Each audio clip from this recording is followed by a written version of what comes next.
Hello guys, welcome to my vlog. आज चाहिँ हामी ताप्लेजुङको पाथिभारा दर्शन गर्न जाँदैछौँ। करिब 5 बजे घरबाट हिँडेको हामीहरू 11:30 बजे खाना खान उत्रिम। बाटोमा गाडी पनि बिग्रेको थियो, त्यसैले हामीलाई 1-1.5 घण्टा ढिलो भएको थियो। मौसम पनि यस्तो रमाइलो भएको छ र हामी चाहिँ खानाको पर्खाइमा थियौँ। त्यतिकैमा हाम्रो खाना पनि आयो अनि हामी चाहिँ मस्त खान लाग्यौँ। खाना पनि एकदमै धेरै मिठो थियो, तातो तातो। र हामी खाना खाएर पनि निस्किसक्यौँ। यो चाहिँ हामी निकै माथि आइसकेपछिको भिडियो हो र बाटो पनि एकदम सजिलो राम्रो थियो। करिब 2 वर्ष अगाडि जाने भनेर गरेको भाकल आजको दिन पुरा हुँदैछ। यस्तो रमाइलो ऊर्जा सायद मलाई कहिले कुनै मन्दिर जाँदा पनि आएको थिएन होला। यहाँ आउनुभन्दा अगाडि चाहिँ होटल बुक गर्नुपर्ने रहेछ, जुन चाहिँ कि हामीहरूले होटल बुक नगरी आएको थियौँ। जसो तसो गरेर हामीलाई ड्राइभर अङ्कलले होटल बुक गराइदिनु भयो। तपाईँहरू आउनु हुँदैछ भने चाहिँ अगाडिदेखि नै होटल बुक गर्नु होला। होटल पाउने चान्स चाहिँ एकदमै धेरै कम हुन्छ अरे यहाँ चाहिँ। त्यसपछि चाहिँ हामी एकैचोटि पुगेपछि भेट्छौँ। मम्मी पाथिभारा बाबा यता उकालो उकालो लाग्नुपर्ने।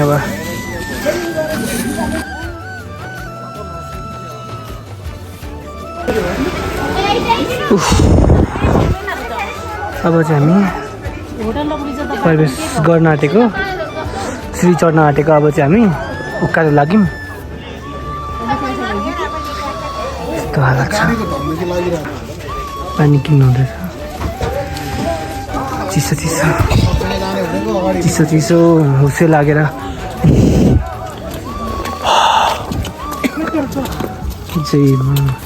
म गोजीमा छ। हामी चाहिँ माथि आइपुग्यौँ।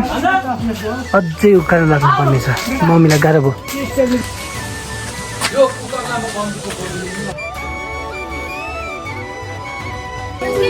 मम्मीलाई हेर काम छ।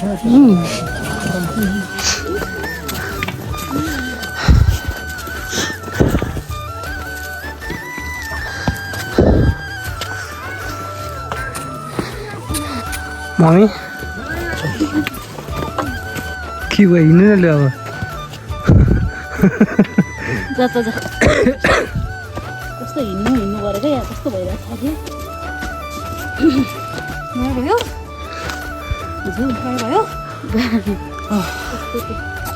बस्नु है।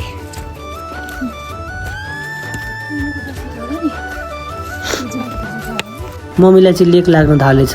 जति उकालो लाग्दै थियो त्यति मम्मीलाई गाह्रो हुँदै थियो। त्यही पनि हार नमानी हिँडिरहनु भयो। हामी चाहिँ एकदम माथि माथि माथि माथि माथि आइसकिसक्यौँ।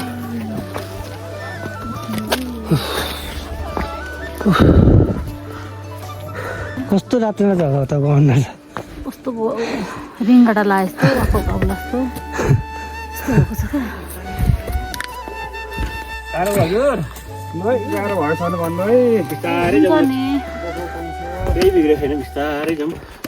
यो ताप्लेजुङको पाथिभारा मन्दिर समुद्र सतहबाट 3794 मिटरमा रहेको रहेछ। मम्मीलाई चाहिँ लास्टै गाह्रो भएको थियो। 2 सिँढी चढ्दै फेरि रेस्ट गर्दै चढ्दै गरेर जसो तसो गरेर आइपुग्नु भयो ठुलो फेदीसम्म। आज ठुलो फेदीमा हामी बस्छौँ। हामी चाहिँ आएर खाना खान लाग्यौँ। भोक लागिरहेको थियो अनि हाम्रो भोलि चाहिँ ठुलो फेदीदेखि पाथिभारासम्मको यात्रा थियो। अनि यहाँ ठुलो फेदीमा चाहिँ लोड सेटिङको समस्या हुने रहेछ। पावर ब्याङ्कहरू जस्तो ग्याजेट्सहरू चाहिँ लिएर आउनु होला नबिर्सिकन। यदि फोटो र भिडियो धेरै बनाउनुहुन्छ भने चाहिँ यहाँ चाहिँ डेली लोड सेटिङको समस्या हुन्छ अरे। र हामीले चाहिँ 2 घण्टाको निन्द्रा पुऱ्याएर फेरि 2 बजे उठेर रेडी भयौँ र हाम्रो यात्रा सुरु हुन आँटेको थियो। मम्मीलाई चाहिँ लास्टै लेक लागेर रातभरि सुत्नु भएको थिएन। अनुहारमा देखिरहनु भएको थियो होला कति गाह्रो भइरहेको थियो। अनि हिँडेर जान्छु भनिरहनु भएको थियो। जस्तो तसो गरेर भयो। 2 सिँढी नपुग्दै भरिया बोकाउनु पर्ने अवस्था आयो। भरिया बोकाउँदा पनि एकदमै धेरै लेक लागेर गाह्रो भएको थियो। कसरी पुग्नु भयो त्यो त मम्मीलाई मात्रै थाहा छ। अनि हामी बिहानको 2 बजे हिँडेको र मैले अँध्यारोमा चाहिँ भिडियो बनाइन, केही देखेको पनि थिएन र गाह्रो भइरहेको थियो हिँड्नलाई पनि। उज्यालो भएदेखि चाहिँ सबै देखिन थालेपछि चाहिँ मैले भिडियो बनाएँ। हामीलाई पुग्न 6 घण्टा लागेको थियो। करिब करिब 2 बजे हिँडेको हामी 7 बजे पुगेका थियौँ। कठिन भने चाहिँ थियो तर असम्भव भने चाहिँ थिएन। धेरैजनाले भन्नुहुन्छ जति अँध्यारोमा हिँड्यो त्यति छिटो पुगिन्छ भनेर भन्नुहुन्थ्यो। त्यो चाहिँ एकदमै सत्य हो। साँच्चै पनि जति सक्दो त्यति राति नै हिँडेको राम्रो हुने रहेछ, किनभने अँध्यारोमा केही देखिँदैन, हिँडेको हिँड्ने गर्दाखेरि कहाँ आइपुग्यो थाहा पनि नपाउने र आइपुगे पनि सक्ने रहेछ। अँध्यारोमै हिँड्नु हो भने चाहिँ गलेको महसुस चाहिँ एकदमै धेरै कम्ती हुने रहेछ। र जबदेखि उज्यालो हुन थाल्यो तबदेखि मलाई एकदमै धेरै टाइम बिते जस्तो लाग्यो। हिँड्दा पनि यस्तो गाह्रो भइरहेको थियो र हामी हिँड्दा हिँड्दै आइ पनि पुगिसक्यौँ। हामी चाहिँ आइसक्यौँ पाथिभरामा। बल्ल बल्ल कति दुःख कष्ट पार गरेर कस्तो राम्रो मौसम। यात्रु पनि यत्तिकै अझै माथि जानुपर्ने अरे त्यो डाँडामा, त्यहाँ जानुपर्ने अरे। त्यही हुन्छ।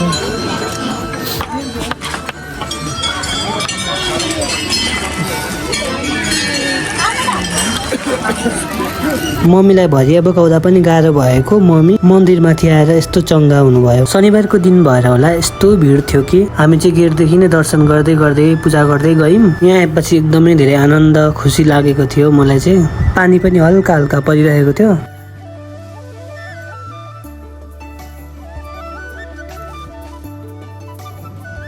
भिड पनि यस्तो थियो कि झन्डै 1 घन्टा हामीलाई उभिनु परेको थियो लाइनमा र पानी परेर टाउको पनि कस्तो दुखिरहेको थियो। बाबा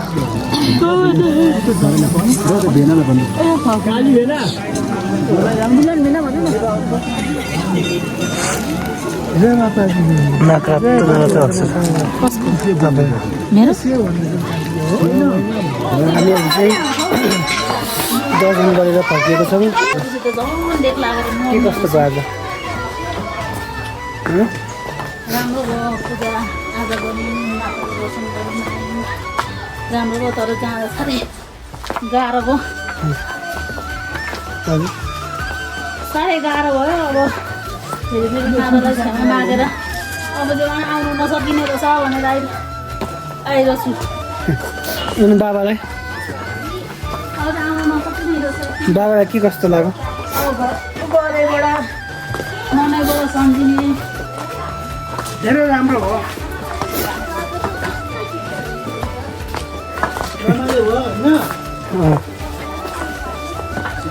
हिँड्न सकेन उसलाई चाहिँ हेलिकप्टर चढाउनु पर्यो।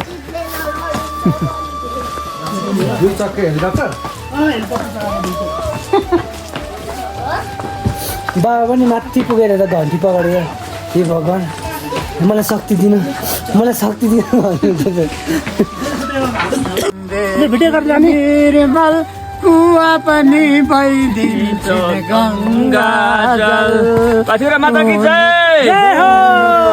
मनदेखि निर्मल कुवा पनि भइदिन्छन् गङ्गा जल। कति राम्रो पाथिभरा सर हेर्न मलाई लाग्दैछ र कति राम्रो मन्दिर पशुपति घुम्न मलाई लाग्दैछ मन पनि। बोलिए पाथिभरा माता की जय। भक्तौर भगवानको सम्पूर्ण भक्ति परिवारको जय हो। फर्किनु भएको? पाथिभरा माताको दर्शन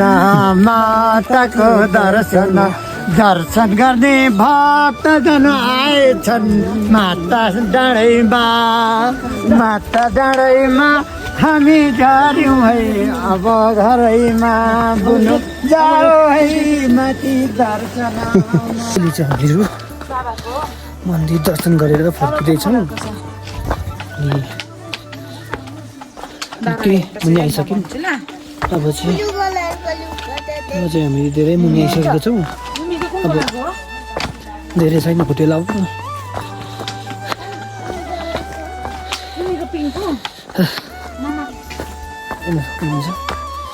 खानेकुराहरू फलेर कस्तो दामी छ। माथि पनि दामी फलेको छ होइन? माथि एकदमै धेरै लालीगुराँसहरू फलेको थियो, देखाउनै पाइँदैन। यहाँ पनि रहेछ, पढौँ ल म देखाउँछु। देख्नुभयो लाली गुराँस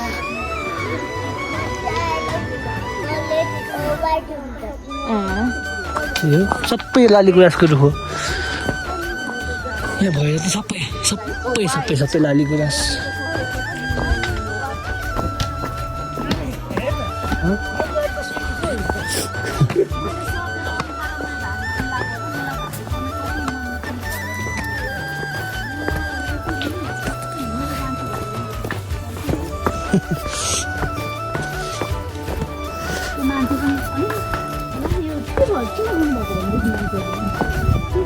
कहाँ रुख हो मलाई के भयो भक्कानु छुटेर आएको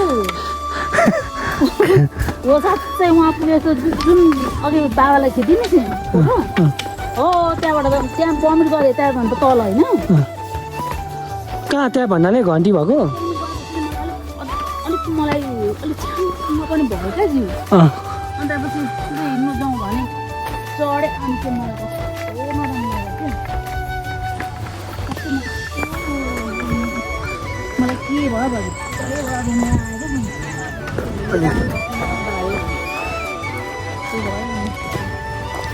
त्यो बाटोमा हिँड्ने मान्छेहरूले क्या रोको देखेर होला नि रोएछ त कहाँ हो जस्तो देखिन्छ नि